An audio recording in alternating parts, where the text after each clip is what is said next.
All right, hello everybody. Welcome to today's lesson on, as the title suggests, the circle of fifths and why guitarists don't need it and do need it. So, what I mean by that, to just be direct and right to the point, is the actual diagram itself, I think, is kind of useless for guitar. The information that it has is still useful, but you can use your fretboard to do everything that it is designed to tell you. Now, that being said, you can leave in the comments if I leave out something that you think that the circle of fifths can provide. I, in some very quick research, watched a lesson. It's a very good lesson. I'm not going to call that teacher out. They worked hard on their video lesson about the circle of fifths and all the things it can do for a guitarist. But I was watching the whole thing going, well, I can do that. I know that just by knowing my fretboard. And to me, it's way more helpful to pull the information I need from my fretboard visualization rather than thinking about mentally picturing this circle, this kind of abstract circle, probably better off for other instruments like maybe piano or that type of thing. Instead of visualizing, going away from the guitar and visualizing that and coming back, that takes too much mental information. So I'd rather just use my fretboard and show you how today. So one of the things from this circle of fifths, and here I have two drawn out right here, and yeah, it's tough to make a circle in graph paper, so I did the best I could here, and it looks a little cumbersome here because I wanted to be clear on the sharps and the flats. And if I had done it over, I would have put the sharps in front of the flats, like A sharp, B flat. That would have made a little more sense, but I did it quick. I like to just use all sharps. It's easier for me mentally. And so then I added in the flats last, but I should have put well, I don't know. Maybe I guess the flat is before the sharp on the fretboard. So, for example, or no, A sharp, B flat. So that is in reverse. So just deal with it, whatever, right? Because we don't need this visualization anyways. So one thing it's about is they'll tell you that we're going around the circle of fifths. You can find out how far away key signatures are. Now, why the hell would you want to find out as a guitar player how far away another key signature is? Well, after a while of making music in one key, you might find that, like many composers, you find out that, well, that's been done a lot before, and there's only so much variety to it, and it helps to begin to be able to combine keys and borrow things from other keys. Well, not all keys are equal to each other. Some keys share more notes with others, and the more notes a key shares, the more borrowable the chords are from that key. So for example, if I'm in the key of C and I'm just looking for something new, I might try some chords out of the key of G just to see if there's something new there that inspires me. I might consider the key of, let's say, B flat to share a stronger combination of notes. Now, if I wanted to go very far away and really, let's say I pick a chord, I could reverse engineer it and find out what key it is, and if it's just a really strange chord, it might be pulling from a distant key that only shares two notes. So here's a little tidbit you may not realize. Are there any keys, comparing all the major keys, all 12 major keys, are there any keys that share zero notes with any other keys? That answer is no. They all share some amount of notes. Are there any keys that share one note with another key? The answer is no. The minimum number that key shares right here, 2. And I think I'm going to have kind of jumble around some information here. So we're kind of going to go over that later because there's a bunch of different aspects I'm going to explain, and some of this information will overlap. But so for right now, what we want to know is changing keys. Well, which keys share the most notes? So that would be the two keys on the circle of fifths right next to C. That would be F and G. And then going away, the A sharp is 5, D sharp is 4, G sharp is 3, C sharp 2, F sharp. How can you memorize all this stuff and have it on the fly or make it easy? Well, here's something cool. Let me see which sheet I did that in. Okay, it's here. It's right here on your fretboard. So as you know from the circle of fifths, we'll use the key of C that it does. It uses the key of C at the top there, so we'll do that too here. So we'll consider C our root. And it has F and G are the notes or the chords that share 6. I mean, you can write this down if you want to if for your beginning learning. You want to borrow from a key that's going to share chords that are just going to sound really good with the key of C, and that's going to be the key of F or the key of G, because they share F shares 6 notes and G shares 6 notes. If I want a little bit of a more of a pull on these chords, but they'll still probably work pretty good. My scale, my melody, my choice of melody notes will be limited to 5. A pentatonic scale will work over both keys. That's 5, which would be the key of D or the key of A sharp. Now, moving away from that, if I want to get a little bit more advanced and probably more into like jazz, I can move here to the A, which is, what would that be? That's like the 6 from the key. That's the, I don't want to lose people here, but that's the interval away from C to 6 versus a 5 or a sharp 5 or a flat 3 away or something like that. Well, anyways, you could say it's a 6. Okay, let's keep it easy. Anyways, that key would share 4, the key of A, and the key of E would share 3. And now if I want to make, like, if I'm creating, so this is about composing. Let's say, and you're even, guitar is what you're going to add later, you're composing on a keyboard even. You're trying to make a bunch of chords that are going together, and maybe you're making a soundtrack to a video. Okay, this is just a good example. Your movie sequence has a sudden shift of scenes. Everything is suddenly different, and you want to jar the listener. Well, you're going to pull some chords then out of the key of B, the key of D. Those are a half step away from C, by the way. And you could even go to the tritone. Those are all going to share 2 notes. They're going to have very little melody notes shared with the original key. There's going to be an abrupt, using chords from those keys would be a very abrupt change to the listener. So for example,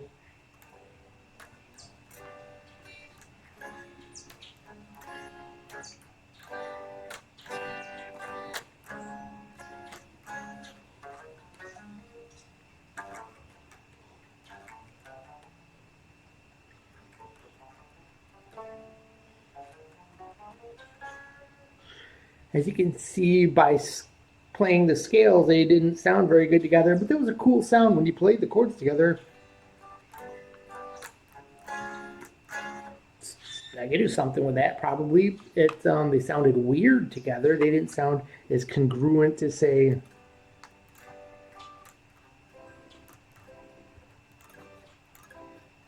there's 2 chords out of the same key that play nice together. So anyways, how can we know that on our fretboard? Much easier than these circles right here. Okay, well, the first thing we should know is that this way around the circle is also, they say, oh, this is how you move in fifths. And this way you can move in fourths. And in good music, many times the five always wants to resolve down. So good music moves in fourths, right? So if I want to know where my five is, you go this way, it's there. But if I want to resolve, I'm going to resolve a G to a C. So in the key of C, 4, 5, and back to C again. Going away, going home again. Very congruent. You've heard it a million times. You've heard the blues 1, 4, 5.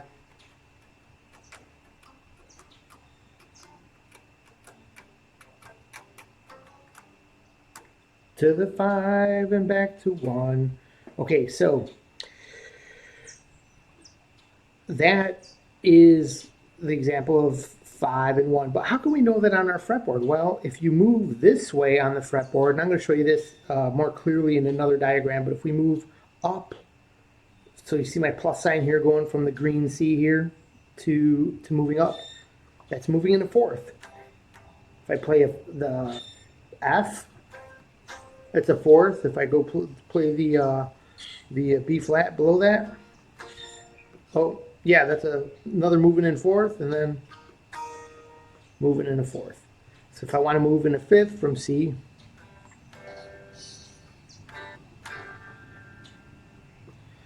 and yeah, or let's say I'm at G.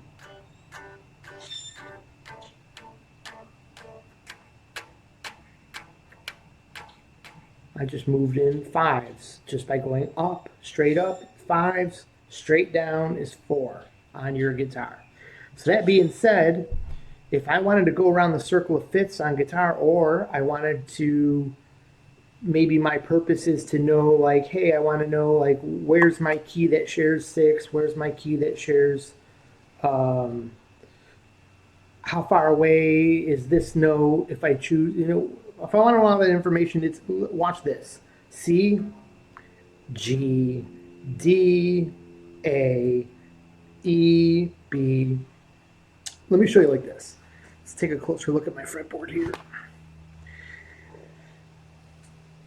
Okay, let's follow the dots. Well, all I'm going to do is play these, look at these notes right here. C, G, D, A, E, B. I guess I told you to look at the fretboard. Now we're looking back at the screen here.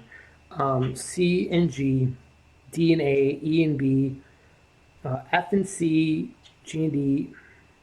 There's sharps there. I'm not saying that, but A sharp, F, and back to C. So here we have the complete C to C, and we have every note in between. We should have 12 notes. So we have the root. We have 1, 2, 3, 4, 5, 6, 7, 8, 9, 10, 11, and 12 back to the root. So that's every note that you can play is right there. And that's every note in circle of fifths. And it's kind of easy because it's all a whole step apart. So if I go C, G, I'm going farther and farther away down the circle of fifths to find keys that are far away. Hopefully you can hear that together. I don't know if once again, it's with this style lesson, I'm never sure if my guitar balances and voice balance are the same, but they should pretty much be. Anyways, okay, this green dot right here, that's also C. And I wanted to show you that because that's around the keys that share 2. Let me show you what I mean. All right, but over here now. So you can see, first of all, get familiar with this. So we got C, G, A, D, E, B, back to the C. Now, if I go here, you can copy this down if you got your own graph paper. This might be worth copying down. So look at this. This is the root, the starting at the top of the circle, or You can use this anywhere on the fretboard and do this. So if I wanted to start with the key of F, or let's say E flat.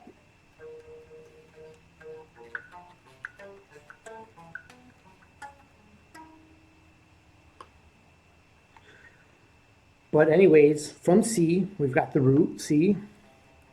Right here, I'm going to share 6 notes. This key, D, is going to share 5 notes. A is going to share 4.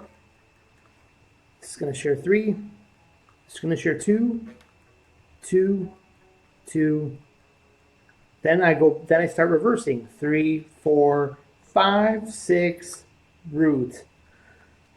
So, kind of neat how there's a geometry there and how it repeats back and forth. And this is, I'll show you in a second.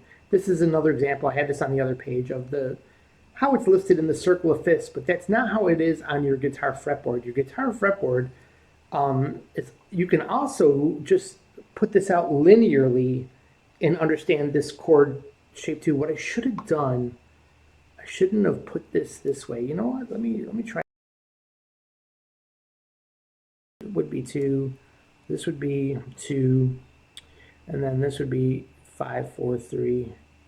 This would be 6, and that would be 6. Is that right? Or did I just screw that up? I'm pretty sure that's right. Okay.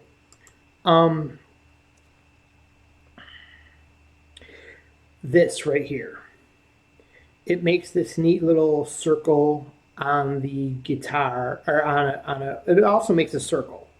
Now, this is not the standard order of the circle of fifths. This is the circle of guitar frets. Let's call it that, the circle of guitar frets. If your guitar frets were in a circle similar to the circle of fifths, this is what it would look like actually. Root 2, 5, 4, 3, 6, 2, 6, 3, 4, 5, 2.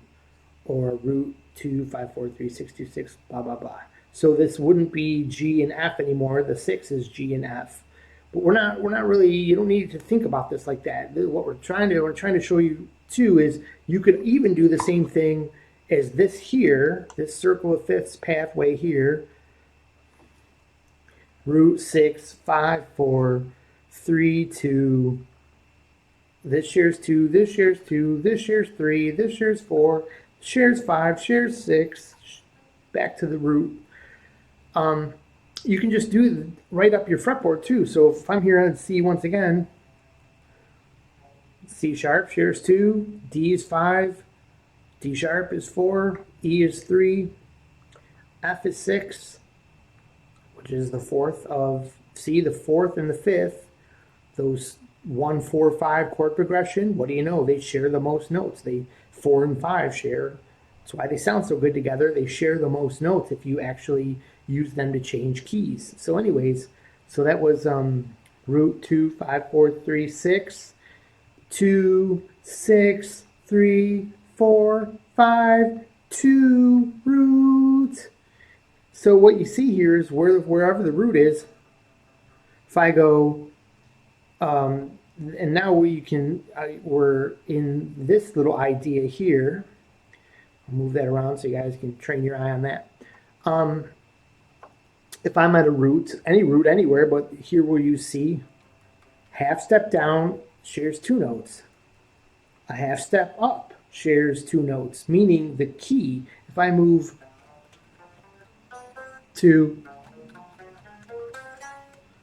there's 2 notes there that are shared. I think it's the C and the F are shared between both, but we don't need to even think about that at this moment. So just half step up and half step below share 2 notes. And if you see this kind of angular line here, and I'll tell you why I made these little scribble lines on this chart in a second, it's the tritone. How did I know that's a tritone? How do I know this is my 4th and my 5th? Well, what is this actually? And these are all huge secrets that nobody sits there and just tries to study what the mathematical geometry of the fretboard is and come up with this stuff. I don't know why. I will see, I'll hear of a teacher that taught this or something, like, oh man, my teacher taught me that, he was in Wisconsin and, so, oh yeah, okay, so one guy, one place is telling you this, has figured this out, but not very many people. So if you're watching this video, consider yourself lucky and thank me later. Please like and subscribe if you can, because that would be the way to say thanks.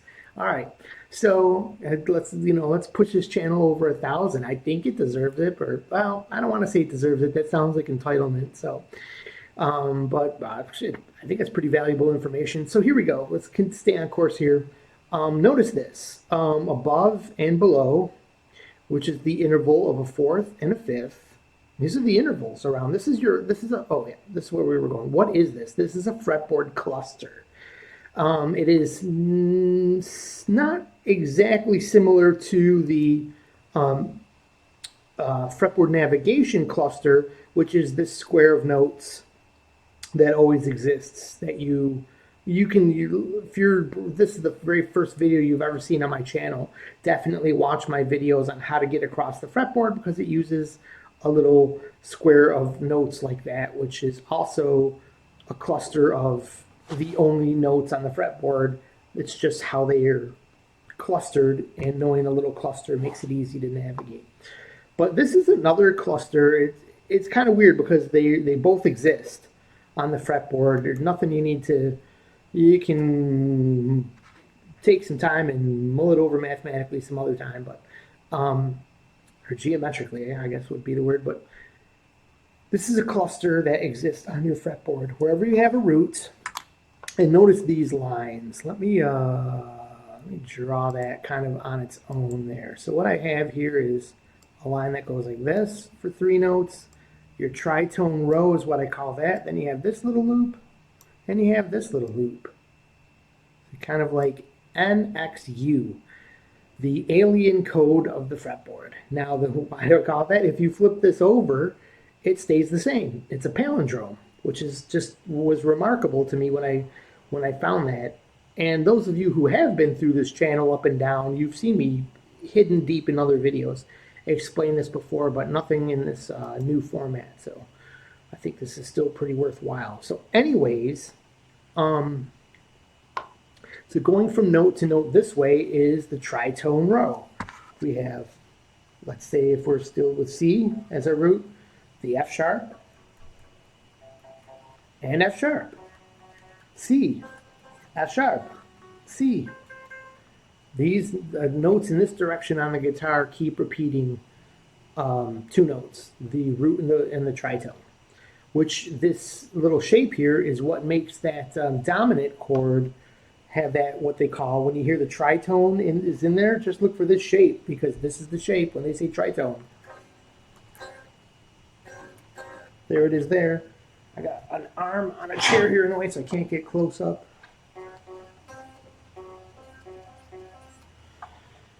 So, yeah, there's that, the tritone. Just something I wanted to elucidate. I think that's the word. We're using big words today. So these clusters are all the same. We can see this cluster by notes. If we have C, we have the F and the G there. We have the F sharp, the C and the F sharp there.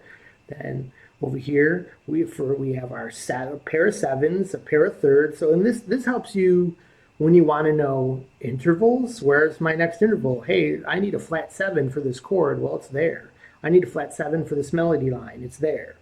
I need a regular 7. It's always next to your root. I need a major third. I need a minor third. Where's that augmented 5th? It's there, or right there. And I need a flat, the tritone. Oh, I'm going to use, that interval there. I need, and the shapes are all the same. If you just need as part of a chord, you need a major interval. You're going to use these 2 notes together, these 2 frets like that. If I need a minor interval, now be mindful that this is all in the top 4 strings. Across the bottom 3, you've got that weird shift from the G string to the B string that you always have to account for, and slide everything here up this way. Okay, once again, it's up this way since I can't make an arrow on the fretboard. But that's neither here nor there. Kind of a little beyond the scope of what we're talking about at the moment. So this cluster, and how does it help us with a circle of fifths? Well, Once again, it's all about how far away different keys are.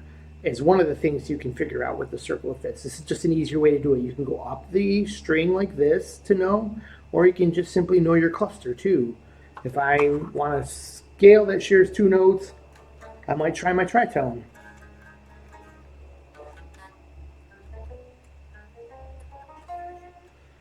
Or if I want something that shares five notes, I might move up a whole step. A lot of pop music at the end of the pop song moves up a whole step. Like I think, what's that song? It's not a song that I think is great or anything, but obviously they played on the radio, classic rock radio. We're halfway there. Oh, we're living on a prayer from Anchovy there. Oh, Bon Jovi, sorry. Sorry, Bon Jovi. Maybe he's watching this. I doubt it. I'll make myself laugh. I'll see myself to the door. The whole step there is very common. Which goes, oh, we're halfway there, and then it's like, oh, we're halfway there. It just goes up a step at the end of the song. It's very common at the end of the songs to raise everything up a whole step, and because those two keys share five notes, it really works out good. Okay, so sharing keys, composing music, totally easy to do on your guitar fretboard, either linearly or with your fretboard's cluster. If you know your notes, wherever you are, you might know your notes. I don't tend to know notes on the fretboard, but I just kind of use this idea reference with what I know. This is also the same thing that I know. 6-2-6. My tritone is my 2. My half steps are my 2. And then, this is why I made these little loops here, because if you notice, this is what I wanted to show you. 2, 3, 4, 5. Easy. 2, 3, 4, 5. So if I'm here as here, I should make that. Whoa, what the hell just happened? Let's undo that. I mean, it looks kind of cool, but what the hell? Let me do that again. Make this again. And I want to go back here, and I wanted to go here, and we're going to put some color. Oh, Lord. First of all, we got to let's get our square right there. Why the hell? Don't do it again, please. Okay. I guess I got to do this manually. I mean, I'm sure you guys knew this, but I'm just trying to put the root there so it's a little more clear. All right, so I'm going to say that you guys get it. I can just keep hammering over this because, there's nobody live to give you any feedback going, oh, okay, I get it. So we're just going to assume that you guys are saying I get it, or I can pause the video here and just study this. So let's move on. This is moving key. We went over basically the two huge things it can do is how chords move, fourth or fifth, and you can see that right here when I talked about that. So if you go in this direction from a root to a 4, you're moving in a fourth. Go down, you're moving in a fourth. That's why a quartal chord, which means all fourths, is straight up and down like this.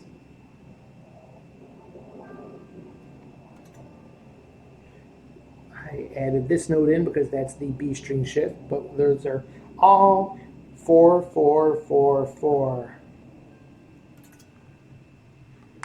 Kind of an ambiguous sound there, but it works for some jazz things mostly. Okay, moving on, maybe some prog rock, probably. I don't know if that's something you'd find in Alan Holdsworth music. I'm not totally convinced about that, but do I love Alan Holdsworth? Well, that's a hell yes. Okay, so that isn't okay. Anyways, so that's moving. Finding keys that are closely related or distant related, that easy. Let's move now to the next thing that they said is finding all the chords in a key. So, and finding the relative minor. That sounds like this big heavy duty stuff, and it's not anything at all. It's the easiest thing in the book. Now we're kind of back to, as a matter of fact, maybe I should have done this first because this is a lot simpler, a simpler idea. Beginners might need the circle of fifths for. And it's finding all the chords in your key. And if you didn't know that it's major, minor, minor, major, major, minor, diminished, kind of, and back to major.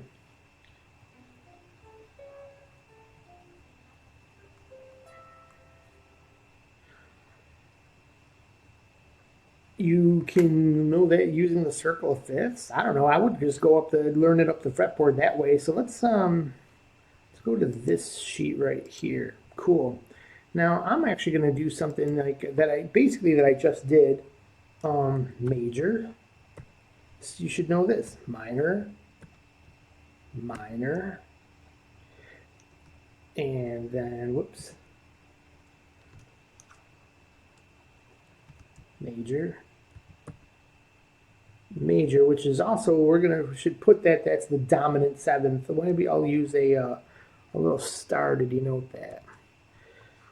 The dominant seventh chord, just something helpful to know. You'll hear about that a lot. That's your 5 chord. That's the go-to chord. These are the 2 chords that share the most notes with the root. As you can see, they're all majors. And then for the 6th chord, we've got a minor. For this one, we've got this diminished chord. And then here we're back to the root,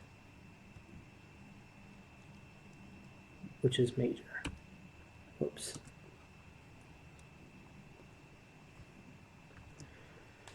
All right, so you know what? I'm going to take the I out of there. Take the I out of there. As a matter of fact, I'm going to do this. Take that. We'll just put DM for diminished chord. And then, why the hell is not doing this like I want it to? Come on now. All right, and there's back to our original root. And clarify that with some green paint there. All right. That's do, re, mi, fa, sol, la, ti, do. Do to do. And so you could just know that in a linear sense. You just have to memorize that to know the keys in your chord. If you know your pattern up the fretboard should be 1, 2, 3 whole steps. Connect those 3 notes with a half step. Okay, very important. Memorize that. And then there's 4 whole steps. 1, 2, 3, 4, 5. So that to get from C to C, there's 3 whole steps. Then butt it up with a half step. Then there's 4 whole steps. Do, re, mi, fa, sol, la, ti, do. Okay, so each one of those notes, if you build it into a chord, because of the nature of the scale, this is as easy for the total beginners that get lost here. It's as easy as I can explain this because we can't go into all off into these tangents every time we try to explain this. But by the combination of notes, chords either need a minor third compared to the root, or a major third. Happy, not so happy, a little tense, a little sad, minor chord, major chord. Okay, so the way the scales work, from the root, there's the note down at this part makes this note's in the scale. Let's just say that. Over here, this note's in the scale. You're at a half step, so now we have a minor.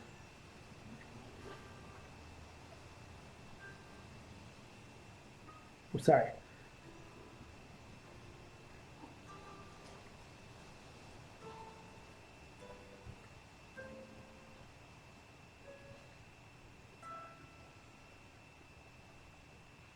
Kind of, sort of. Anyways, let's not get lost. Screwed up on that diminished for sure. But that uses a flat 5 and a minor third. Oh, that's what I did wrong. I put a 2 in there instead of a flat third. So once again, well, I started with minor. No, we want major. That's a root and a major third. And as you can see, it's just the bottom of this cage-shaped chord, power chord, then the typical bar minor chord.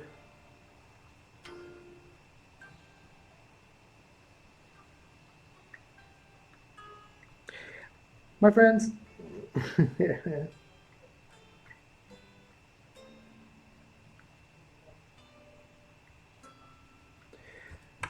I just have OCD and I had to get through that. Sorry. Okay, so major and minor chords, but you can use the circle of fifths to know that. Like, imagine this wheel floating in the air. However, your fretboard. Check out down. Let's start with here. If we were in the key of C, the 4 is here, the 5 is here.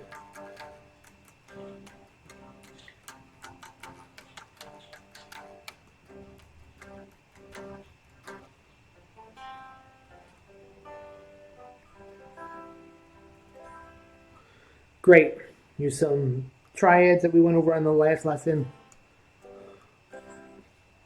However, all derived from the cage shape, but that's a little bit confusing. We can do, there's an L shape there, but it's upside down. And we can use the awesome geometry of the fretboard that always flips over and reverses and does all these weird things. And look at this. We can find that root on the this string here and find our chords. Now, you know what's bothering me? As I elucidated this root, I remembered something I wanted to say on the last little bit. So if you don't mind, let me go back and just kind of elucidate that really quick. This, excuse me, I'm sorry, I burped. This root right here is just wanted to say that that's why this is 2, 2, 2 right here. Let's look at the sheet. I think it was this sheet 2. Yeah. Okay, this is what I wanted to show you. The C up here, you can see right here, it's the same thing as this right here, right? On each side of the 2, or on each side of the root, there's the scale shares 2 notes. And once again, the 2 notes, the half step below, the half step above the root, and the tritone from the root. And there it is manifesting itself when you take the circle of fifths up the fretboard this way. So 6, 5, 4, 3, 2, 2, 2, 3, 4, 5, 6 root.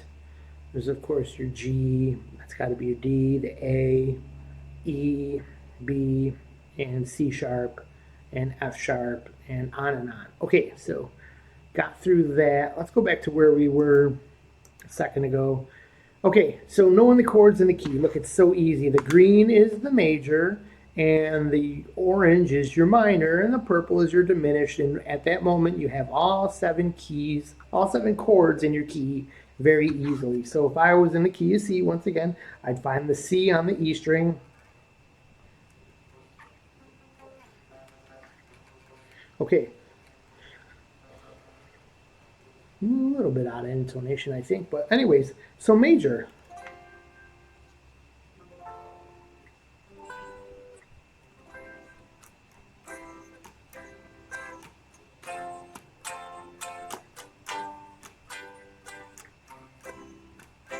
See how well those ring together? Because you've heard that 8 million times in 8 million songs in 8 million different kinds of ways. So, triads.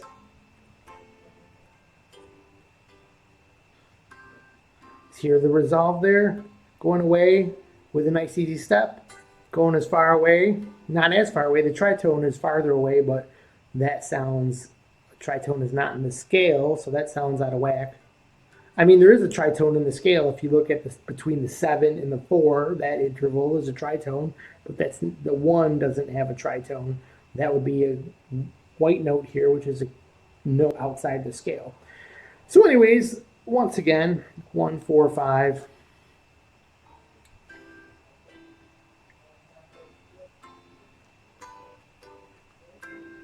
And using the tritones, I made an inversion there.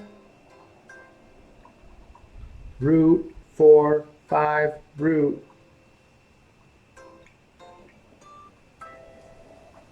You can just keep doing 4, 5, 1, 4, 5, 1 all the way up the scale.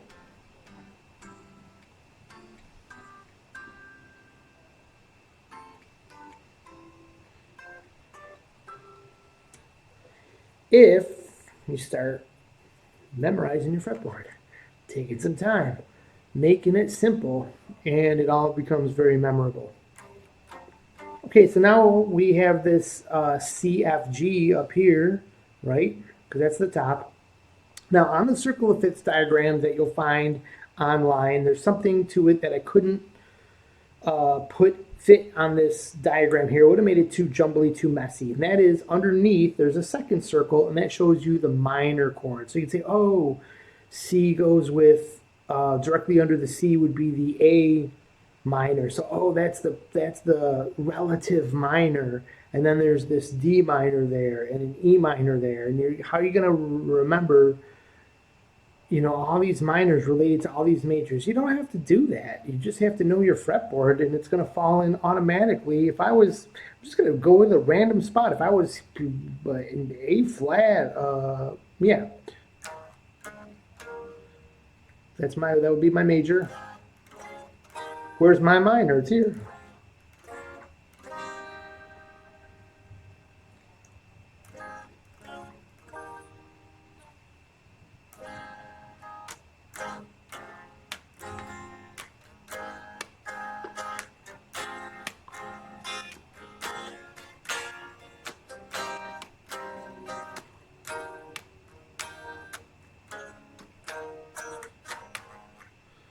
One, 2, 3, 5, 4, 5, 1.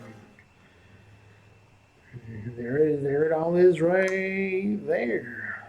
And you know, as you know, when you're putting together pop and rock tunes, you don't really too much use that 7 chord in the context that it lies in the major scale. You'd probably more use it as some kind of weird substitution when you start getting into jazz concepts, or you want to write Steely Dan type music. Then there you go. You're going to do things with this diminished shape and start studying all the weird things it can do in the shape. It can lead you to other keys, which is really cool, but there's a whole other bunch of lessons there. And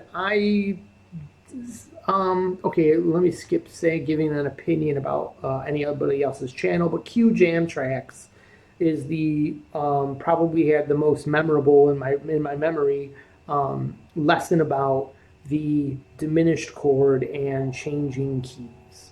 Check him out sometime. I like to shout out to other YouTubers, even though they're probably very rarely going to shout out to my channel. No one knows about this channel even, but except you guys, the cool people. And so that's how I would know any key for what, you know, without knowing the circle of fifths, having that in front of me. If I was playing in D, I'd have a D, a G, and an A. Hey, listen, there's an airplane. That airplane is an E.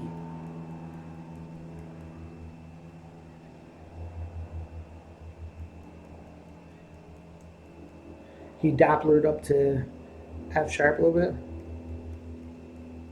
Anyways, sorry.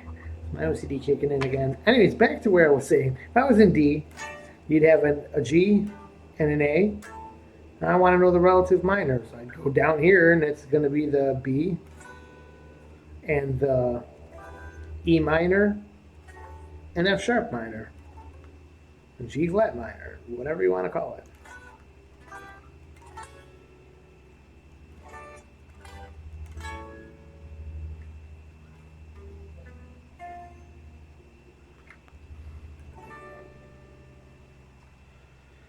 I just played them all, even the purple one. So The purple is the diminished. So we actually, you know, we could even do this to make this more clear. Let's make it clear and drink a beer. Here, actually, let me do this. Since that's color, we don't want to lose that color. So here we go, down here, we're going to go like this. Bam. Now, over here, we're going to go like this. Bam. Bam. Alabama. Slamma.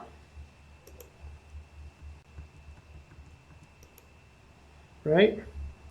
And then here we would have just selecting colors here, folks. Bear with me. Damn, why does it do that? Okay. So, you know, there you have it, your scale. Linearly up your fretboard. Yo, up your fretboard. Sorry, that was really stupid. And so your major in an L shape and a minor in an L shape. So that's all you got. That was the big deal I wanted to tell you. So remember an L shape and remember an L shape. And you have to, when you're here, if you're at your wherever your one major is, walk down 1, 2, 3 frets to find your minor. So if my major's here on A major, I'm going to go and know that F minor is my relative minor and the chords that go with that.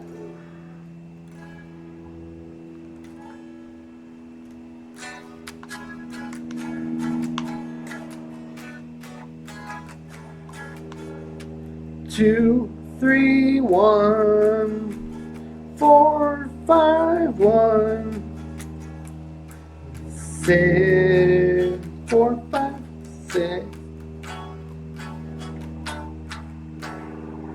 4, 1, 6. Not hard at all, right? So, and then once you kind of know your chords, well, you can jumble around and move them everywhere and play inversions of chords and figure out something up here that's whatever that was. And yeah, so let's see if there was anything else. It was really finding the relative minor from your, no, we did that.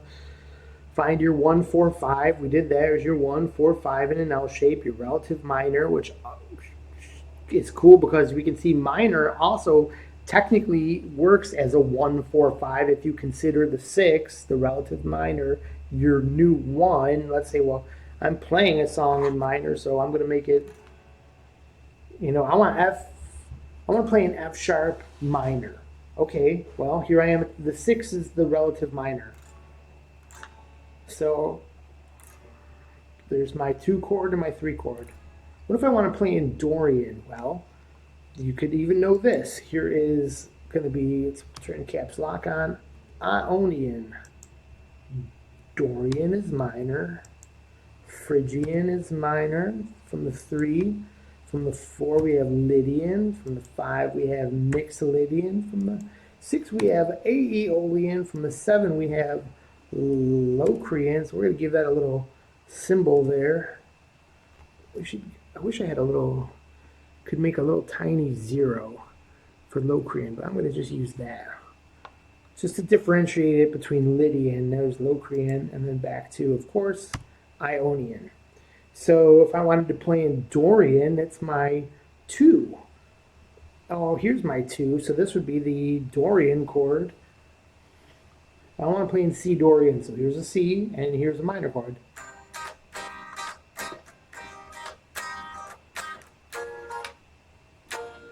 So here's the C.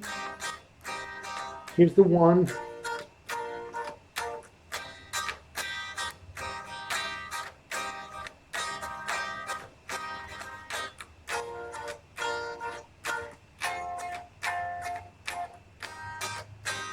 So I made my progression 2, 1, 5, almost like a 2, 5, 1, but I made it 2, 1, 5 because it's rock, not jazz. And I exemplified the 2 by playing it a little bit more. Now I'll give a 1, 2, 3, 4, 2, 3, 4, 1, 2, 3, 4, 1, 2, 3, 4, 1, 2, 3, 4, 1, 2, 3, 4. All right, so eight strums to the on the 2 chord, and only 4 each for the 1 and the 5, exemplified to your ear. And we started there, and we ended, went back there. So that tells you it's a Dorian progression. That's how you make a modal progression. So look at, you can even do more than the circle of fifths with this knowledge. So it's to me, the circle of fifths is just something for piano players, or if you need a chart in the beginning of your playing. But as you can see, you can use the guitar fretboard for that. So I think we've been rocking for an hour. My YouTube show is on here. It's 3 o'clock, so we're going to call this a lesson before I ramble on anymore, because I think I covered everything I wanted to cover, and that was it. Pretty simple. I thought that would actually thought I'd something more to say. Down, down, out to do. We know that song, and that I think is probably relative minor. What's that? F sharp.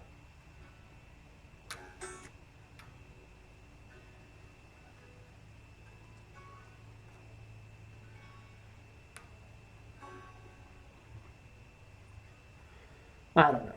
Anyways, we'll talk to you soon. Thank you for watching. Like and subscribe, and I hope let me know if you like this lesson. See you.